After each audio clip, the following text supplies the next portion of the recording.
Bilasizmi nima uchun munjarani to'xtatganingizdan keyin ves olish jarayoni juda tez bo'ladi. Munjara aslida qandli diabetni ikkinchi tipini davolash uchun chiqarilgan preparat hisoblanadi.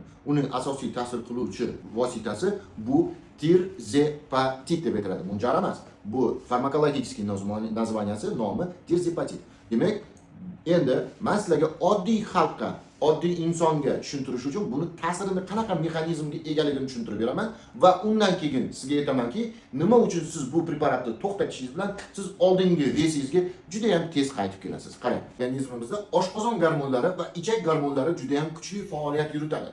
Agarda bular ikkalasi orasida mutanosiblik, ya'ni balans o'zgaradigan bo'lsa, siz yoki ves tashlab ozib ketishingizga to'g'ri keladi, yoki ortiqcha vazn yig'ishingizga to'g'ri keladi. Shunaqa insonlar borki, bularni kateksichniy deymiz. Ko'pchilik aytamiz. Siz dugonangiz yoki siz og'ayingiz kateksichniy yoki bo'lmasa u norma vesda. Qancha osh yesa ham, qancha qozon kabob yesa ham, u ves olmaydi, semirmaydi. Chunki uni organizmida gormonlar balansi bir-biriga to'g'ri keladi.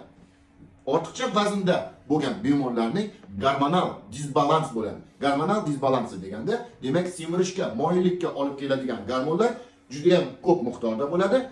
Ozishga qaratilgan, ya'ni ves olmaslikka qaratilgan gormonlarning miqdori juda past bo'ladi. Demak, munjarani ta'sirini aytaman. Munjarani tarkibida ichaklar gormoni, ya'ni sizni ortiqcha vazn olib ketmasligingizga qaratilgan gormonlarning miqdori juda ko'p bo'ladi. O'shaning natijasida lekin agarda siz munjarani qabul qiladigan bo'lsangiz, demak, bu yoqda bizada semirishga moyillik gormoni, bu yoqda ozishga gormoni. Siz ozishga qaratilgan gormonni tashqaridan beradigan bo'lsangiz, ozishga qaratilgan gormonni ishlab chiqaruvchi hujayralar sekin-sekin astalik bilan atrofiya bo'ladi. Atrofiya degan so'zi bu kichirayish, ya'ni bu hujayralar organizmda tabiiy holatda bo'ladi. Va bu siz tashqaridan gormonni berishingiz natijasida bu hujayralar sekin astalik bilan o'z faoliyatini to'xtatishi yoki susaytirishi yoki kamaytirishi boshlaydi. Lekin semirtirishga qaratilgan gormonlarimiz baribir o'sha hajmda saqlanib turadi. Bu hujayra, ozishga qaratilgan hujayramiz borgan sari siz doimiy ravishda tashqaridan agarda ozishga qaratilgan gormonni, ya'ni buni nazarda tutamiz munjarani. Bundan tashqari juda ko'p azempik, semavik, bu hokazo.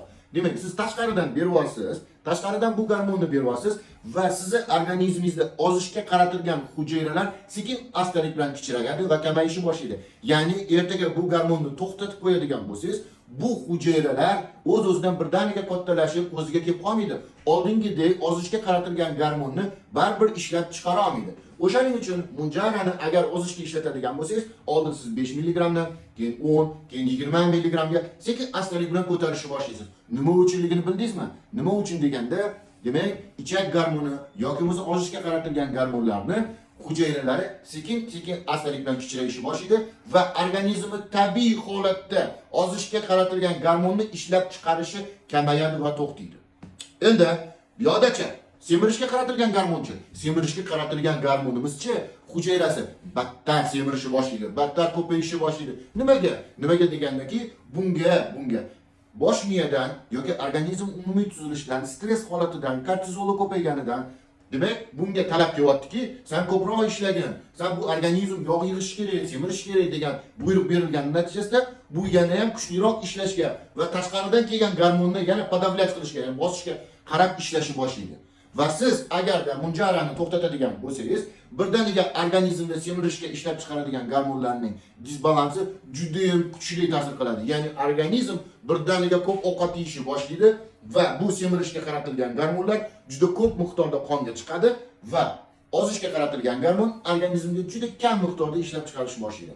Demak, yana bir bor aytaman, tashqaridan ozishga qaratilgan gormonni berilishi ozishga olib kelishi mumkin, ozg'in holatingizni saqlab turadigan, balansni saqlab turadigan hujayrani kichirayishiga, atrofiyasiga olib keladi.